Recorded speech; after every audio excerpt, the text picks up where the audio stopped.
Reading through the Bible in 1 year, May 3rd, Numbers chapter 10, Psalms 46 through 47, Song of Songs or Song of Solomon chapter 8, and Hebrews chapter 8. Yahweh spoke further to Moses, saying, "Make yourself 2 trumpets of silver, of hammered work you shall make them.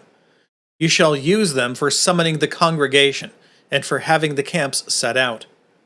So both will be blown, and all the congregation shall gather themselves to you at the doorway of the tent of meeting.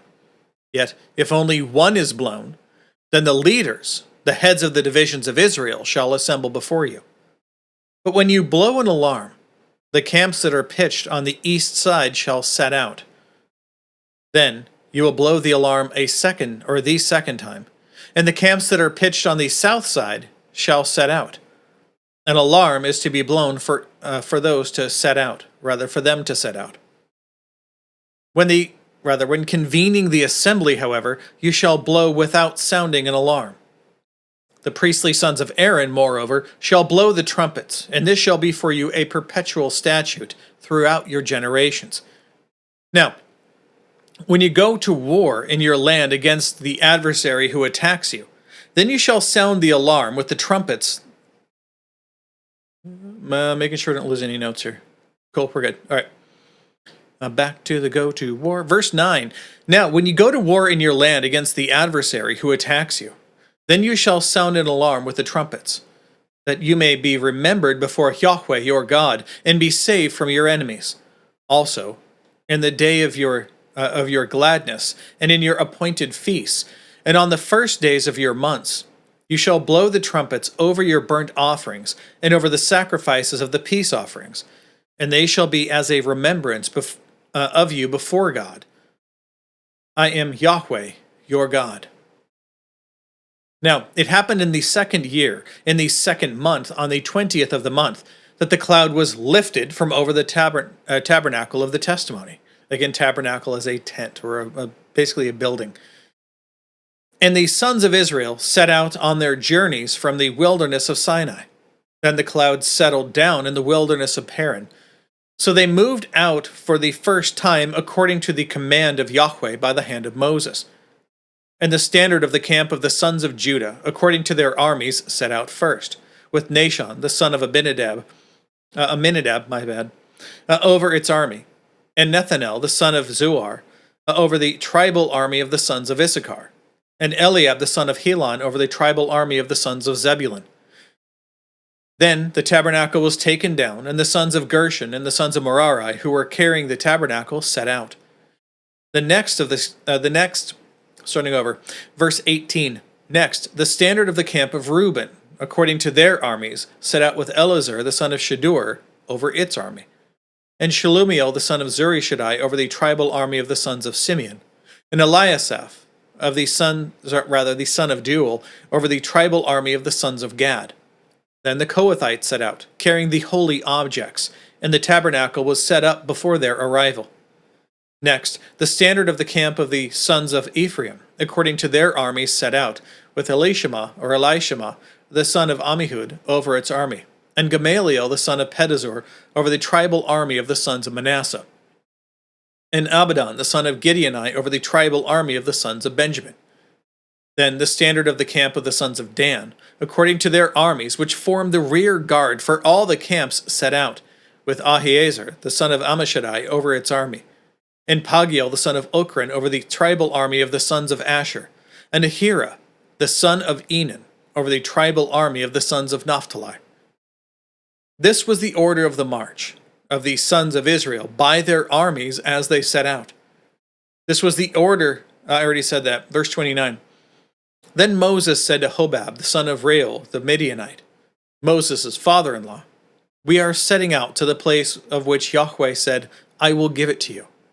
You come with us, and we will do you good, for Yahweh has promised good concerning Israel.' But he said to him, 'I will not come, but rather will go to my own land and kin.' Then he said, 'Please do not leave us, inasmuch as you know where we should camp in the wilderness, and you will be as eyes for us. So it will be, if you go with us, that whatever good Yahweh does for us, we will do for you.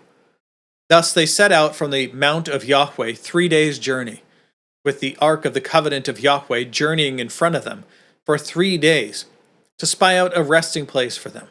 Now the cloud of Yahweh was over them by day when they set out from the camp. Then it happened when the ark set out that Moses said, "Rise up, O Yahweh.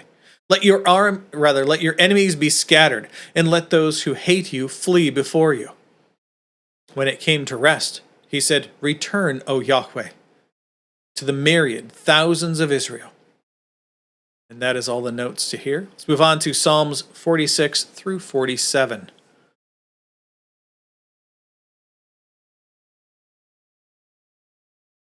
God is our refuge and strength, a very present help in trouble. Therefore we will not fear, though the earth should change, and though the mountains shake into the heart of the sea, though its waters roar and foam, though the mountains quake at its lofty pride. Selah. There is a river whose streams make glad the city of God, the holy dwelling places of the Most High. God is in the midst of her. She will not be shaken. God will help her when morning dawns. God will help her. I already said that. Verse 6. The nations roar, the kingdoms shake. He gives his voice, the earth melts. Yahweh of hosts, God of armies, is with us. The God of Jacob is our stronghold. Selah. Come, behold the works of Yahweh, who has appointed desolations in the earth. He makes wars to cease to the end of the earth. He breaks the bow and cuts up the spear. He burns the chariots with fire. Cease striving and know that I am God. I will be exalted among the nations. I will be exalted in the earth. Yahweh of hosts is with us. The God of Jacob is our stronghold. Selah. Now Psalm 47. O clap your hands, all peoples. Make a loud shout to God with the sound of a shout of joy. For Yahweh Most High is fearsome, a great king over all the earth. He subdues over all the earth. Lost my spot. Verse 3. He subdues peoples under us and nations under our feet. He chooses our inheritance for us, the pride of Jacob, whom he loves. Selah. God has ascended with a loud shout. Yahweh, with the sound of a trumpet. Sing praises to God. Sing praises. Sing praises to our King. Sing praises. For God is the King of all the earth. Sing praises with the skillful psalm. God reigns over the nations. He sits on his holy throne. The nobles of the people have assembled themselves with the people of the God of Abraham. For the shields of the earth belong to God. He is highly exalted. Now, Song of Songs, or Song of Solomon, chapter 8.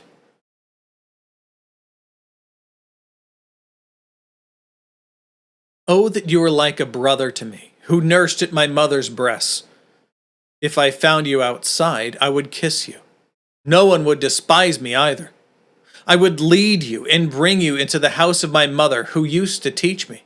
I would give you spiced wine to drink from the sweet wine of my pomegranates.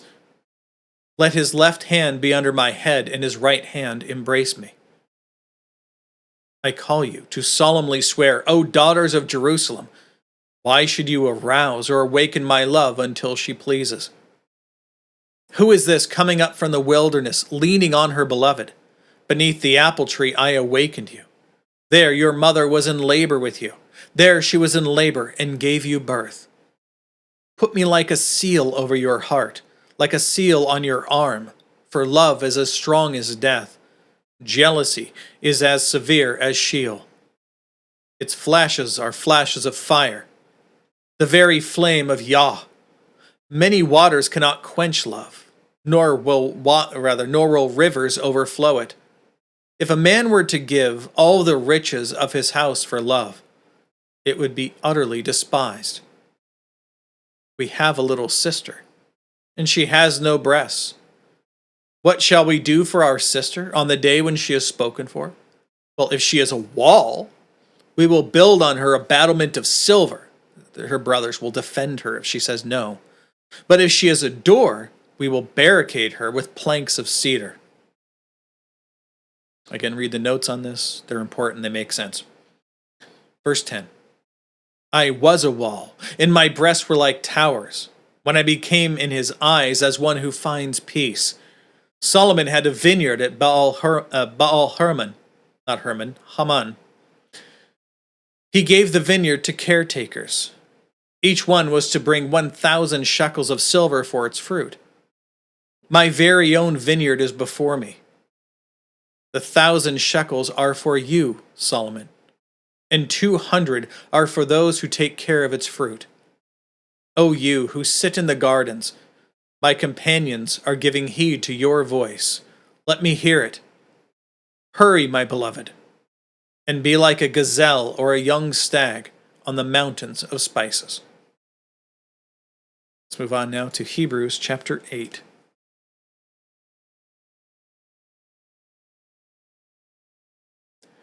Now, the main point in what is being said is this. The author of Hebrews continues, we have such a high priest who sat down at the right hand of the throne of the majesty in the heavens. Remember, priests don't have chairs throughout all of the furniture that's explicitly described for temple use. A chair is not to be found anywhere because the high priest's work never ends. But Jesus completed his work and sat down. There was no more work to be done. Verse 2, a minister in the holy places and in the true tabernacle, which the Lord pitched, not man. For every high priest is appointed to offer both gifts and sacrifices. So it is necessary that this high priest also have something to offer. Now, if he were on earth, he would not be a priest at all, since there are those who offer the gifts according to the law, who serve a copy and a shadow of the heavenly things, just as Moses was warned by God when he was about to erect the tabernacle. For see, he says, that you make all things according to the pattern which was shown you on the mountain. This is when God was speaking to Moses, telling him how he was to build it. But now he has obtained a more excellent ministry, by as much as he is also the mediator of a better covenant, which has been enacted on better promises. For if that first covenant had been faultless, the first covenant, the covenant of works, that we have to obey God perfectly in all that we do, which we can never ever do, right? If it had been faultless, well, there would have been no occasion for a second. Why would we have to have a second covenant, the covenant of Christ? For finding fault with them, he says, behold, days are coming, says the Lord, when I will complete a new covenant with the house of Israel and with the house of Judah. This is Jeremiah? Yep, Jeremiah 31:31. Not like the covenant which I made with their fathers in the day that I took them up by the hand to lead them out of the land of Egypt. For they did not continue in my covenant, and I did not care for them, says the Lord. They were not obedient to the covenant which was given, that covenant of works. For this is the covenant that I will make with the house of Israel. After those days, says the Lord, I will put my laws into their minds, and I will write upon their hearts, and upon their hearts I will write them. And I will be their God, and they shall be my people. And they shall not teach they shall not teach everyone his fellow citizen, and everyone his brother, saying, know the Lord, for they will all know me, from the least to the greatest of them. For I will be merciful to their iniquities, and I will remember their sins no more. When he said, a new covenant, he has made the first one obsolete. But whatever is becoming obsolete is growing old and ready to disappear. More on this tomorrow. All right, that is all the notes, and that is all of the text for today. So, God willing, we'll be back tomorrow. Behold, the word of the Lord.